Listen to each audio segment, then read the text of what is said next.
when I have orders that come through, I go to my network and I throw a couple questions out there. Hey, how can you build this? How much is it going to cost you to build this? And I typically go with the middle one, or maybe I might just say, okay, I'm giving this guy a whole bunch of business. Let me go to the other guy. I try to just keep things level, make sure everybody is getting a piece of the pie to a degree, and it keeps everybody happy. Yeah, that's pretty much it right there.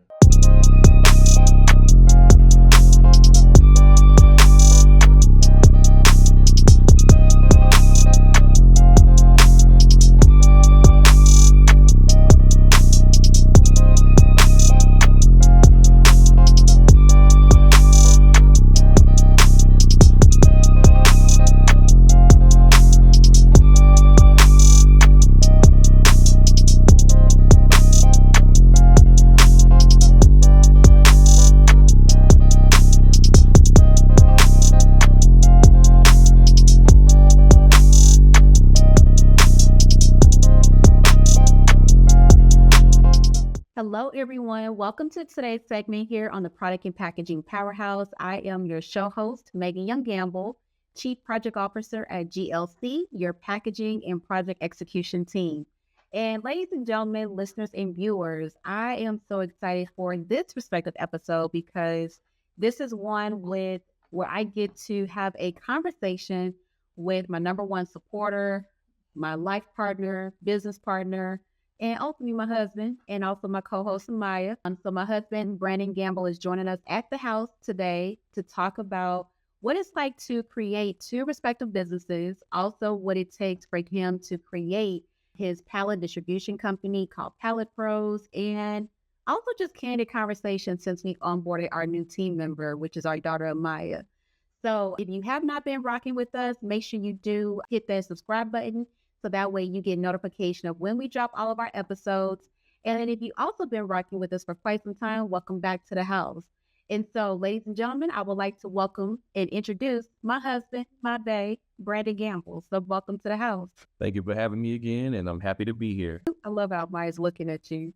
Yes, I'm excited that you're here with me as well. And thank you for your ongoing support, of me and all the endeavors, especially with this podcast, us hitting the 2nd year anniversary and us coming up into our 11th year anniversary as well. So we've been through some things over our time, but we're going to get into it as we get through the episode. So as we're getting started, I would love for you, babe, to share a little bit about yourself, who you are, and also your company and what y'all do as well. All right, y'all. So my name is Brandon Gamble. This is my second time on the podcast. So Once again, I'm happy to be here to celebrate the anniversary.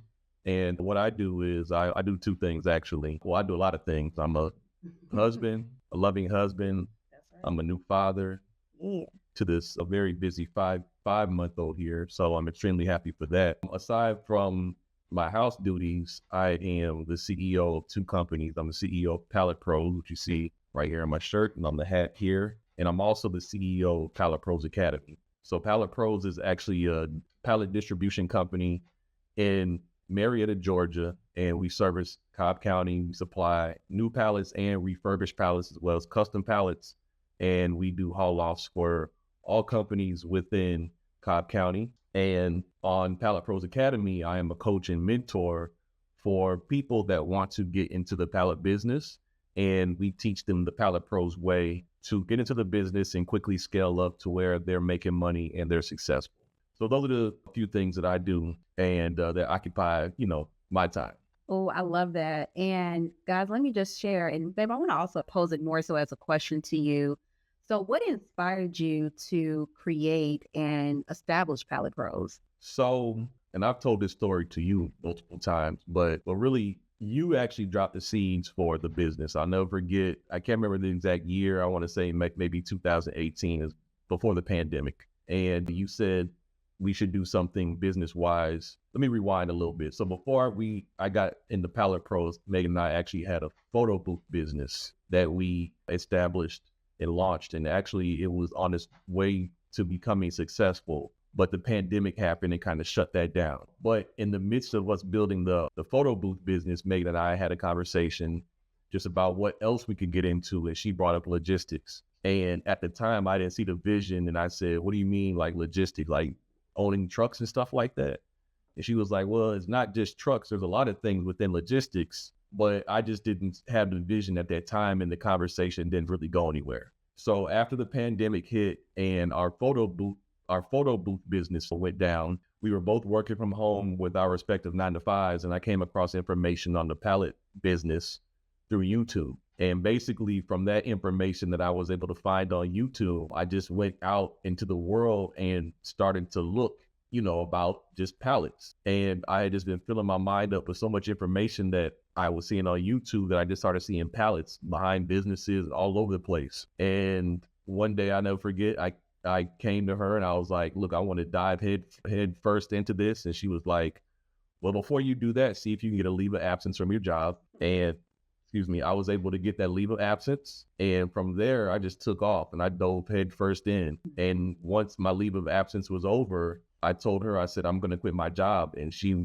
I think had already seen the fruits of my labor and me going out. She saw that I was serious and she was like, I'm with it. So I quit my job. And then that's how I jumped into Pallet Pros full time at that point. And what year did you start Pallet Pros? I want to say 2020. So I just celebrated 5 years, I believe, in the business. I want to say 2020. September. Yeah, September. So we're coming up on 5 years next month. So I just go ahead and round it off and say, I've been doing this for 5 years at this point. Yeah. And that's really a testament because, a lot of gurus, business gurus and strategists will always say, if you make it past that 5-year mark in business, you're definitely on your way. Because most businesses, they say, fail within the first 3 to 5 years. So right. It's truly a testament to your commitment and hard work. And we see how hard you go for us and also Pallet Pros, that celebrating you too. So happy 5th anniversary to you with Pallet Pros. So you mentioned that you're the CEO of 2 respective companies, Pallet Pros and Pallet Pros Academy. Mm-hmm. So share with us a little bit about what Pallet Pros Academy is and how it came to fruition as well. So Pallet Pros Academy is the coaching and mentoring business. And so the way that came about was when I was out in the field doing business, I would oftentimes meet other guys that were either in the business or trying to start. And so they would have 1,000,001 questions. They would ask me, hey man, where'd you get your truck from? What businesses did you get these pallets from? I mean, they would ask me 1,000,001 questions. And I'm like an each one, teach one type individual, right? I don't like to hoard information. If I can do it, if I can give somebody a bit of information that can help them out, then I want to be able to share that information with them. And then so I got but what ended up happening was I'd be at my shop or I'd be out and about and guys would want to just take up a lot of my time with a lot of questions. And they would say, hey, can I get your phone number? And I started finding myself giving a lot of time to other people. And I felt that it would be better and more organized if I actually came up with a course material. And then that way people could study the information on their own time. And then also I could mentor people. So that's how Pallet Pros Academy came about, with the coaching and the mentoring. Oh, I love that. And listeners and viewers, if you would like to learn more information about Pallet Pros or Pallet Pros Academy, that will be down in the show notes for you all so you can get engaged, because at the end of the day, post-COVID world or post-pandemic world, we all have reassessed how to continue to bring income into our households, right? Especially now with tariffs in place and inflation, we're all feeling the impact, especially with us as having a newborn. And also 2 full-time entrepreneurs, we're definitely feeling that impact. So Pallet Pros Academy, I am plugging my husband, guys and ladies, but also too, I have seen the success that he has, given his students and his mentees inside the group as well, who have also built sustainable businesses, very similar to how he's established a sustainable business, because this is not a hustle for him. This is something he goes to work every single day for. He is strategically thinking through his routes and all. But anyways, I can have a man up all the time. But anyways, definitely check out Pallet Pros and Pallet Pros Academy down in the show notes. And it's also displayed on the screen for you all to get engaged and learn more about his respective companies. And so real quick, and I just want to let y'all know that Pallet Pros is more of your brick and mortar distribution side. So we physically have a physical building. We have pallets there and we have workers. And so if you go to the Pallet Pros GA website, that's more of your traditional, just regular business website. You'll find out about our business and the services that we offer. Pallet Pros Academy, the way that we have that set up is you can find us on Instagram. You can find us on YouTube. It's Pallet Pros Academy, all one word, so it's consistent. And the way we have that set up is the way the mentoring works is we have a private group through a platform called School where people come in and they contribute that way. And then the mentoring, that's a part of the mentoring aspect. And then once a month, we have kind of like a group call for an hour where all the people within the school group who want to attend a Zoom call, and we talk about everybody's wins, the current situations that they're going through, and the questions that they have about the business, and they're able to talk directly with me about what they're going through. And that's also on top of the actual coursework that we have within the course itself. So we have about 10 hours worth of video modules, and it's basically like a college course. It's a crash college course that you go through, and then once you combine the coursework plus the school group plus the monthly calls, you have a very good curriculum that, if you're applying yourself, you should be able to definitely see some progress with your business. And we're not talking about a little bit of progress. We're talking about a lot of bit of progress, because pallets, this business model it's not going anywhere. It's, what's the word I'm looking for? Anyways, every business, commodity, there we go. Every business that ships or receives any type of packaging, right? Any type of packaging is going to put it on a pallet at somewhere in its life cycle. It's going to be on a pallet. And so at any given time, there's billions of pallets in the world now in circulation. So, yeah. Well, thank you for helping to differentiate between the two respective businesses. And even from like my business on the GLC side, we help with creating the packaging that goes on the pallets. And part of the packaging we really focus on in the health, beauty, wellness industry are primary packaging, secondary packaging, and tertiary packaging that will be like your master shippers, et cetera, that will go onto the pallet to go into retail stores like Ulta, Kohl's, Kroger, you name it, we think about it. And so pallets is definitely a critical component to it, because one, there's different types of pallets. There's different requirements for pallets, especially when you're starting to work with retail stores. How Walmart has for their pallet requirements may be different than Target in some cases, or Sephora. So it's a lot of things to consider. And even when I work with the brands, I'm like, okay, what is your shipping and receiving going to look like? Are you working with a fulfillment provider or 3PL that's going to be shipping on your behalf? Are they putting your tertiary packaging or master shippers onto pallets? And if so, like, what does that look like? Do you understand what the chargebacks could look like if it's not properly palletized? So pallets are a huge component to getting any goods coming in or exporting them out, for any products in packaging to make it accessible for all of us as consumers. So, so this the man right here that I know, that knows everything about pallets and also has a network as well. So I want to talk about network here in just a minute, babe. But the one thing I want to ask you about back around to tariffs is everybody's feeling the impact of tariffs, especially for me on the packaging side. We have a lot of our suppliers and vendors who now have higher imposed tariffs or newly placed tariffs in place for the packaging we're receiving. So from your perspective in the pallet industry, are you seeing an impact with tariffs? And if so, like, what would that look like? And how does that impact your customers as well? So at my level, I'm not really seeing an impact with tariffs. I have strategically placed my business to where I work with small and medium-sized businesses that, for the most part, ship within the country. So they're not having to ship stuff overseas. I do have a few clients that do ship overseas, but to be honest, I haven't seen a downtick in their business. Mm-hmm. My business has stayed the same. And that's what I really teach people. Now, obviously, the larger you make your business, especially if you go international, you're going to deal with any type of international problems or situations that might arise. So I would assume that the larger players in this pallet industry, I'm talking about very big companies that have thousands of customers that ship overseas and ship around the world, I'm almost positive that they run into some tariff issues, especially with sourcing their lumber. If they're not sourcing their lumber within the country and having to get their lumber, let's say from Canada or somewhere, which is a very big exporter of lumber to the United States, then I'm pretty sure that their prices are reflective of that. But the great thing about how I set my business up and how I teach people how to set the pallet business up is a lot of the wood that we source is actually refurbished wood that we get from our customers. So our customers, it's kind of like a revolving door. Most of our customers need pallets, but they also need pallets removed from their property.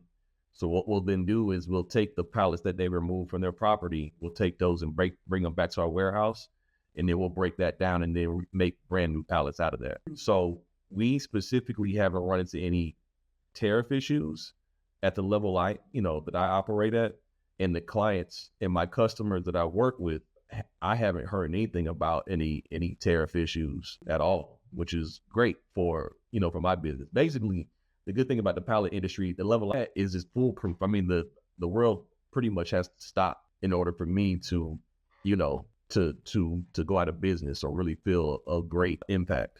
Okay. So I want to ask you this still on the conversation of tariffs, because even though you're not directly impacted, I want to ask you your thoughts on this. So as we know, we get a lot of goods coming in respectively from China and of course other countries, but respectively from China, we get a lot of goods coming in from electronics, packaging, paper comes from Asian market, China, and other respective goods. That's right, baby. And so if with China having higher tariffs in place now, do you think the goods that are coming in on the containers and on pallets would stop? Or do you think it will be a decrease in goods that will get imported into America? That's a good question. I don't think it would stop 100% because we are too reliant upon China and foreign countries for a lot of our goods. Yeah. We've outsourced so much in the past 50 to 75 years that we have, I would almost say essentially handicapped ourselves to foreign countries. So I don't think it'll stop. Now, if the prices get way too crazy, I could see it slowing down for sure, substantially. And companies would have to figure out other ways to get their manufacturing done or their goods done and kind of redirect somehow, some way. But I don't foresee it ever completely stopping. I don't think that's possible. Okay, fair enough. And I was just curious because I have this conversation with other professionals in the space too. And, some people have different thoughts and rationale, behind these new tariffs that are imposed and what this means, et cetera. I do see some positives where some things could be moved back here to America for manufacturing and production and procurement of goods. But it always comes with the cost, right? It's always coming down to the dollar bills, but ultimately for your business, you still want to have products going on the pallets. So I don't think it'll impact you at all, with this. I mean, when you look at countries like you take China, for example, 50 to 75 years ago, China was, for all intents and purposes, like a third world country. And they've been able to completely rebuild their economy to where they are a legitimate superpower. Yeah.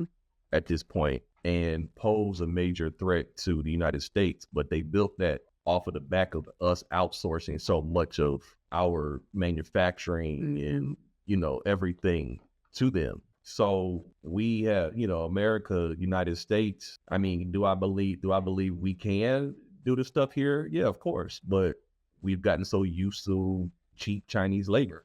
Yeah. To where if you bring it back here, of course we can do it, but the price is going to go up, and we're going to have to start building infrastructure to help bring back that manufacturing and basically ramp it back up to where it used to be or whatever 75 years ago. So I personally don't think it's ever going to stop. It might slow down if stuff gets way too expensive or out of control, but I don't think it ever stop. No. Okay. Absolutely not. Fair enough. Maybe we can do an episode where you come join me on the WTF with the tariffs conversation. Oh, no. With a different perspective. So if y'all have not checked out the WTF series, link is down in the show notes for you all so you can hear the ongoing series and conversations where I'm sharing insights around the industry as well. So Okay, moving on to the next question for Bay. My husband, CEO, Pallet Pros, Mr. Brandon Gamble. So you talked about, the network that you have, respectfully for Pallet Pros. Share with us a little bit about what that network looks like as you're creating a sustainable business. So my network is built around redundancy. So where if I'm not physically available, I have other people that can do the work for me. And that's built, that has taken years of just building connections with vendors. So right now I have 4 people that I outsource the pallets, the building of the pallets. So we do a lot of stuff in-house, right? But for other jobs, some jobs that are way too big or the number is too large, or I just don't have the technology in order to build a specific size pallet, then we have vendors that we use. I think I have about 5 guys now. And those relationships have been built through trustworthiness, through consistency, professionalism, Quality.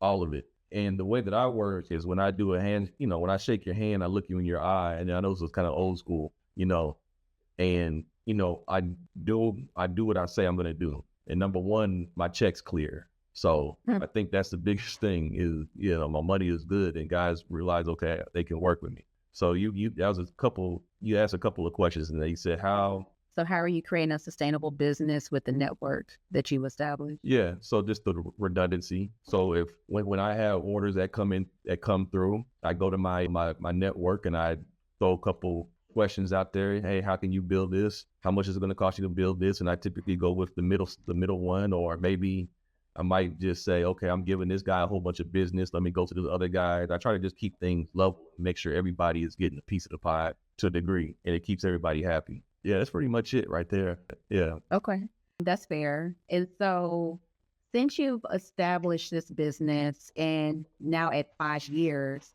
of having the business, what has been the best, that's part one, and also challenging thing that you've noticed with building out Pallet Pros and Pros Academy? Okay, so the best thing, and we kind of touched on this in the last question, the best thing has been meeting new vendors and new customers.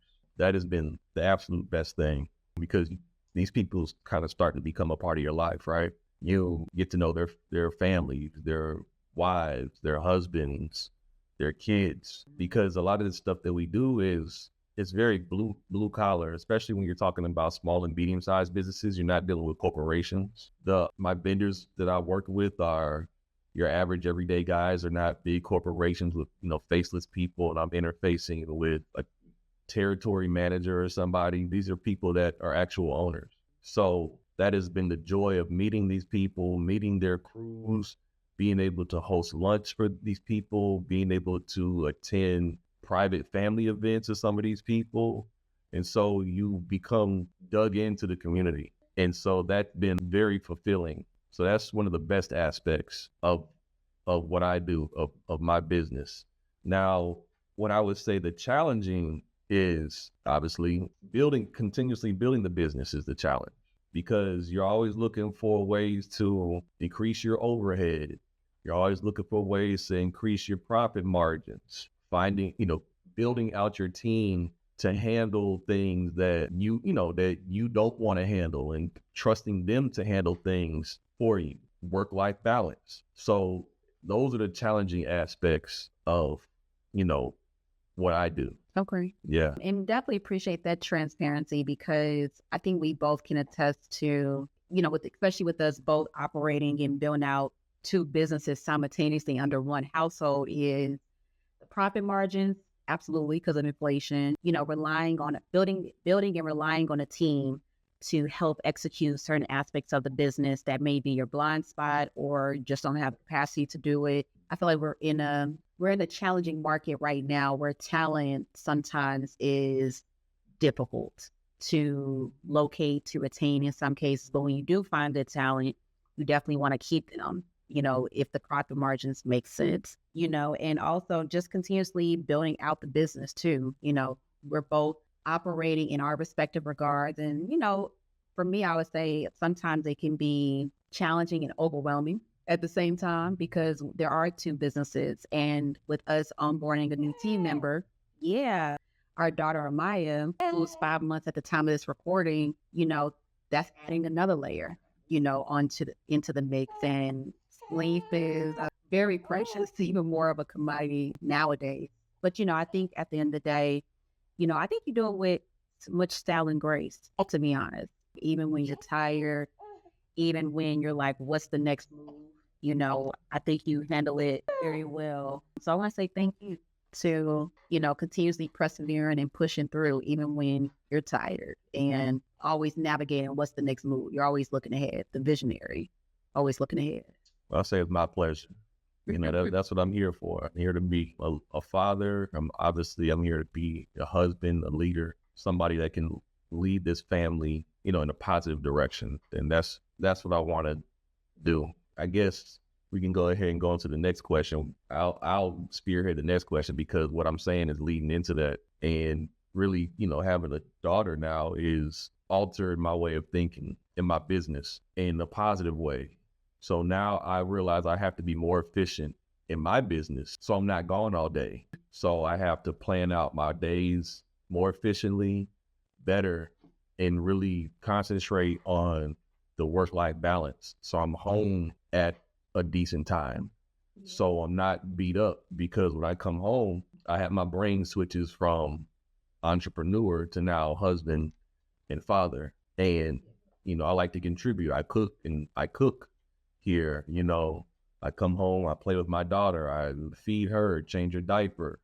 We play games. So I want to make sure that I have enough energy when I come home so I can be, you know, of a benefit. And then going back to, you know, what does that legacy look like? You know, regardless if she wants to, you know, pursue the pallet business like her dad did, or even GLC like her mom is doing, basically what we want to instill in her legacy wise is that, look, anything that you put your mind to, you can accomplish it, whether it's continuing our respective businesses or starting her own business or anything else that she does in life. Yeah. You know, she's going to grow up knowing, hey, my parents didn't work 9 to 5. That's all she's going to know. She was born after we had done our 9 to 5s. So all she's going to know is entrepreneurship from both of us. Yeah. And so I just want to, you know, leave that with her and any other kids that we may have, if God blesses us with any more, that's the legacy that I want to leave for her and for any future children that we have. I love that. And so continuing on with legacy, like what does legacy mean to you from a business perspective? Like building out Pallet Pros and Pallet Pros Academy. Something that's able to operate after I'm gone. You know, I think, you know, having a lasting impact within the community. You know, this is just the beginning for Pallet Pros. Yeah. You telling us your legacy? It's just the beginning for Pallet Pros, because I'm also working on nonprofit side called Pallet Pals, basically where we're able to affect the community, especially the children, in a positive manner. And my dream for that is to have the businesses that I service basically donate, you know, goods to Pallet Pals. And then we can go out into the community and we can team up with, you know, Big Brother, Big Sister, or some type of organization within the community and be able to pass some of those goods to the people that need it. So those are the types of things that I'm working on, you know, legacy. I want this stuff to kind of be here after I'm gone from a business aspect. And then from Pallet Pros Academy, the legacy is I just want to basically have many Pallet Pros people pop up all around the country. It's not saying that they have to use the Pallet Pros name. They can use their own business name, but from a positive business mentality or aspect, right? And in that way, they can build up their respective communities and support their family. Yeah. So that's what I want that legacy to be for Pallet Pros and Pallet Pros Academy. And then you mentioned the Pallet Pals as well. So I love how you definitely mentioned that. And ultimately, with all three of those divisions, it comes down to community at the end of the day. So I love that. And ladies and gentlemen, listeners and viewers, we will have information where you can learn more about Pallet Pros on the distribution side, and then also Pallet Pros Academy, the mentoring and coaching side as well. And so you can be part of the legacy as well. So as we are starting to wrap up for our episode today, so as we are wrapping up for today's segment, my husband's going to put me on the spot and I will be the guest for the episode too as well. So he can ask me some questions and it's going to be quite interesting because I don't know what these questions are, so we're going to just go with the flow with them as well. You ready, sweet? So my first question for you is, how has it been juggling motherhood and GLC? Oh, I think what I would call it is beautiful chaos because going back to what you mentioned earlier, with, having the team as part of the network and the community aspect, I realized that I definitely have to rely on my team a lot. So like the podcast, my team, my admin and ops team definitely helped keep the podcast going while I was on maternity leave, helping to do the bookings, et cetera. So I'm glad that we established some processes in advance and was able to replicate them ongoing. But one thing I would say is since Amaiyah's been born, I definitely have a renewed perspective on how I want to operate business and in what capacity. So that does require, me looking at hiring more talent. Yeah. Hiring more talent and providing opportunities to other professionals in the space as well. So I can have, the capacity to be present for Amaiyah because my number one priority before business is being a mom. So I would say it's beautiful chaos at the end of the day. We still have a lot of big goals for GLC and also the podcast, Product and Packaging Powerhouse. But ultimately, Amaiyah and being a mom, a present, active mom, is my number one priority. So ultimately, still figuring it out as I go, to be honest. All right. Question number 2. How was it or is it transitioning back into business after your maternity leave, and what challenges have you faced? Oh, 2 questions. So what has it been like returning back to work from maternity leave? Still navigating the space and also realizing that my mental capacity, I would say looking at it from 2 different angles. So first, I would say transitioning back from maternity leave has been pretty well in transparency because I have had the community, to support me and to support us during this transition. So from maternity leave to even now. So Maya has support, on select days, getting out, we're doing, baby story time, etc. Also, my team and external network have been very supportive of my transition back. Well, really transition since I announced I was pregnant with Amaiyah and also now definitely coming back from maternity leave. A lot of my vendors and external network contract manufacturers have been very understanding, so today, case in point, I had to email one of my manufacturers and I told them, I'm sorry for the oversight, after I was reviewing a report, postpartum brain. She was like, oh, I totally get it. So them giving me grace during this transition has been really good. So I thank each and every one of you all. And also the support, I've received care packages from consultants, from brand owners who's been on the podcast to future podcast guests that's going to be on here. So I think the community has been really impactful for this transition as well. And ultimately, I would say the lessons I'm learning is to give myself more grace as well, because looking at my laundry list of things I want to do for GLC, realize everything is not going to be done. It's like 15 items. And I was like, oh, I'm going to just do it when I come back from maternity leave, realizing that I'm only probably going to get to maybe 3. So giving myself grace as well. And the last thing I would say is having the boundaries in place to know how much I am able to work during the week. So I'm not able to work the 50 hours a week like I used to. Now it's more 20, 25 hours. So I can be that active present mom, but yet still be an effective business owner. So that's why I tell people, you invest into me in the business because of my expertise, not because of the number of hours I can contribute to the company or to the brand. So that's what I would say for my transition back into business after maternity and still figured it out. All right. The last question I have for you is, how are you taking time for yourself with your busy schedule? How am I taking time for myself? I think that's something I'm still learning and figuring it out as well. But I will say I recently, during the summertime, I went to a couple of yoga in the park at the Brave Stadium, being intentional to do Pilates on the weekends. I go get my nails done every month. Massages, absolutely. Massages like for full body massage and then also reflexology separately. What else would I say?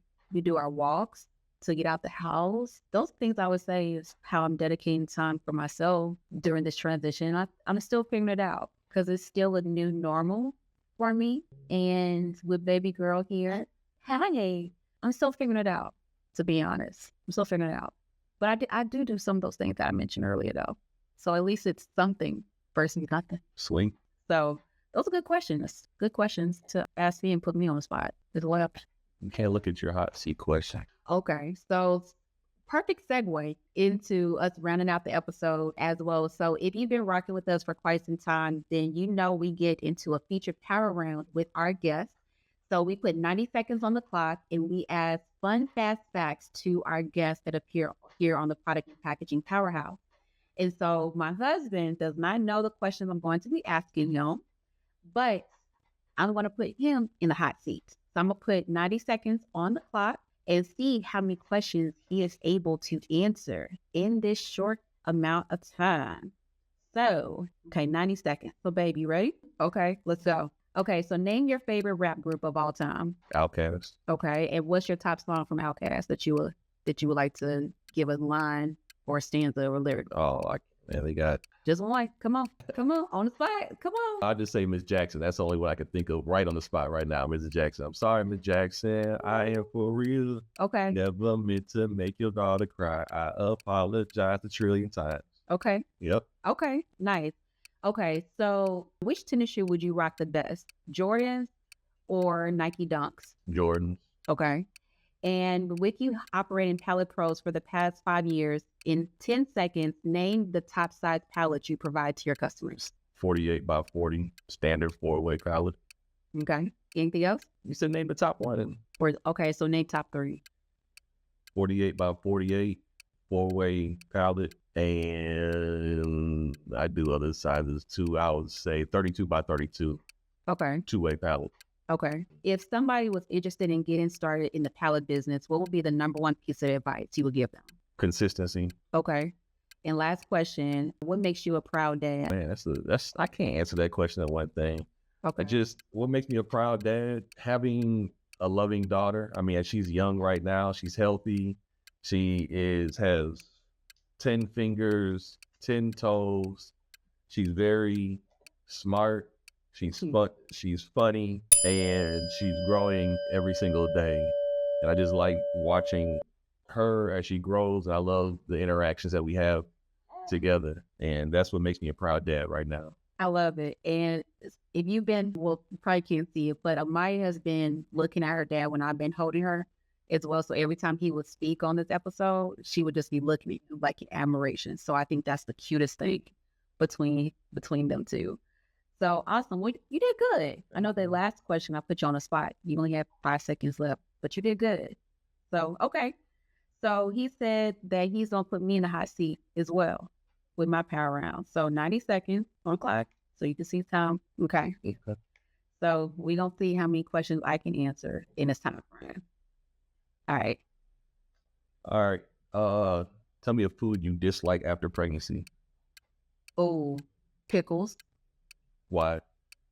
I cannot stand the scent of them or the taste of them during pregnancy, and I have not eaten them since. The scent actually makes me gag now. So you wouldn't even try it now? I'll not try it. Okay. All right. Give me your bucket list trip that you haven't been on. Oh, I would love to go to Africa. What country? I would say Ghana, Nigeria, Johannesburg. South Africa? Yeah, so I can definitely do a tour of South Africa. All right. Give me a brand of clothing you've had your eye on for 2025. A brand of clothing. Ooh. That I've had my eye on? Okay, pass. I'm about to come back to that one. Okay. What's a book you're currently reading? Oh, so it's here on my desk. So the Little Black Book of Project Management by Asia Watkins. I always go back to the Mamba mentality. And then the next one is The Beauty of Success by Kendra Bracken Ferguson. Hobby for 2025. What have you picked up? Being consistent with Pilates. Okay. All right, back. We got 10, not 8 seconds. Brand of clothing you had your eye on for 2025. Okay, brand of clothing I've had my own for 2025. Almost done. Okay, so polo with the Oak Bluffs collection. Barely made it, babe. I know, barely made it. I don't know. I don't really have a lot of brands I've been eyeing. I'm still in this postpartum body. So I don't know. I ain't really been eyeing too many places, to be honest, right now. But it will be coming. Okay. Okay. So good question though. I've never been in the power round, see you guys. So this one's definitely interesting.